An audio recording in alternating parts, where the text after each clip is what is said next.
17வது சட்டமன்றத்திற்கு தேர்வாகி இருக்கக்கூடிய எம்எல்ஏக்களுக்கு 2 நாள் பயிற்சி இன்று தொடங்கி இருக்கிறது. இதில் குறிப்பாக முக்கிய கட்சிகள், குறிப்பாக திமுகவில் 59 எம்எல்ஏக்கள் வெற்றி பெற்றிருந்தாலும் அவர்கள் யாரும் இந்த பயிற்சி முகாமிற்கு வரவில்லை. அதே போல அதிமுகவில் 47 பேர் வெற்றி பெற்றார்கள். இதில் 5 பேர் ராஜினாமா செய்து விட்டார்கள்.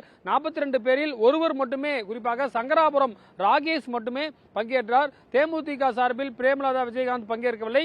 சிபிஎம், சிபிஐ உள்ளிட்ட கட்சிகளைச் சேர்ந்த எம்எல்ஏக்களும் பங்கேற்கவில்லை. யாரெல்லாம் அதிகமாக பங்கேற்றார் என்று சொன்னால், குறிப்பாக ஆளும் அரசாங்கம் கூட தமிழக வெற்றி கழகத்தைச் சேர்ந்தவர்கள் 108 பேர் வெற்றி பெற்றார்கள். அது திருச்சி கிழக்கு 2 இடங்களில் வெற்றி பெற்றதால் அது 107 தான் நம்ம கணக்கில் வைத்துக் கொள்ள வேண்டும்.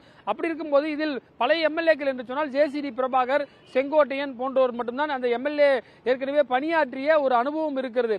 அது மட்டும் இல்லாமல் தற்போது 100க்கும் மேற்பட்டோர் முதல் முறை எம்எல்ஏக்கள். அவர்களுக்கு சட்டப்பேரவையில் கேள்வி நேரம் என்றால் என்ன, குறிப்பாக பூஜ்ய நேரம் என்றால் என்ன, ஒரு விஷயத்தை கவன ஈர்ப்பு தீர்மானமாக எவ்வாறு கொடுக்க வேண்டும், குறிப்பாக ஆளுங்கட்சியை சேர்ந்தவர்கள் எவ்வாறு பதிலளிக்க வேண்டும், குறிப்பாக எதிர்கட்சியை சேர்ந்தவர்கள் எப்படி கேள்வி கேட்டால் எப்படி பதிலளிக்க வேண்டும், குறிப்பாக நம்பிக்கை தீர்மானம், நம்பிக்கையில்லா தீர்மானம் என்பன போன்ற பல்வேறு அரசியல், குறிப்பாக சட்டப்பேரவை விதிகள் குறித்து சட்டப்பேரவையில் கூடிய மூத்த அதிகாரிகள், குறிப்பாக சட்டப்பேரவை செயலாளர் சாந்தி உள்ளிட்டோர் இவர்களுக்கு பயிற்சி கொடுத்தார்கள்.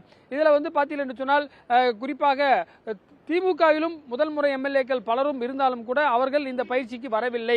ஏனென்று சொன்னால் இது ஆளும் முதலமைச்சர் தற்போது இங்கே வந்திருக்கிறார். அதே போல பாஜக சார்பில் ஒரே எம்எல்ஏ வெற்றி பெற்றார், அவரும் இங்கே வந்திருந்ததை நம்ம பார்க்க முடிகிறது. அதே போல கூட்டணி கட்சிகள், ஆளும் அரசாங்கத்தில் இருக்கக்கூடிய ஐயுஎம்எல் அமைச்சர் ஷாஜகான், அதே போல வன்னியரசு அமைச்சர் உள்ளிட்டோரும் பங்கேற்றார்கள். மூத்த அமைச்சர்கள் பலரும் இதில் ஆர்வமாக பங்கேற்றார்கள். செங்கோட்டையன் ஏற்கனவே பலமுறை எம்எல்ஏவாக இருந்ததால் அவர் இளம் உறுப்பினர்களுக்கு சில அறிவுரைகளையும் எப்படி பேரவையில் நடந்து கொள்ள வேண்டும், அதே போல எப்பொழுதுமே மேசையை தான் தட்ட வேண்டும், கைகளை தட்டக்கூடாது என்பன போன்ற விஷயங்களை, குறிப்பாக முதலமைச்சர் பேசும்போது மேசையை தான் அடித்து தட்ட வேண்டும், அதே போல கைகளை தட்டக்கூடாது என்பன போன்ற எளிய சில விளக்கங்களையும் கொடுத்தால். சட்டப்பேரவை விதிகள் புத்தகம் அனைவருக்கும் கொடுக்கப்பட்டு அந்த விதிகள் ரூல்ஸ் புக்கு ஏன்னா ஒவ்வொரு அசம்பிளிக்கும் ஒவ்வொரு வகையான ரூல்ஸ் இருக்கிறது.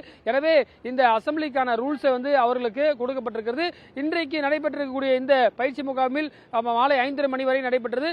நாளை காலையும் இதே போன்று பயிற்சி வகுப்பு என்பது நடைபெற இருக்கிறது. இதில் வேறு சில விஷயங்கள், குறிப்பாக காம்ப்ளிகேட்டடான சப்ஜெக்ட்ஸ் வரும்பொழுது எப்படி அதை அமைச்சர்கள் எதிர்கொள்ள வேண்டும் என்பன போன்ற பயிற்சிகள் வழங்கப்பட இருக்கிறது. புதிய தலைமுறைக்காக கலைவாணர் அரங்கிலிருந்து ஒளிப்பதிவாளர் மதுவுடன் ரமேஷ்.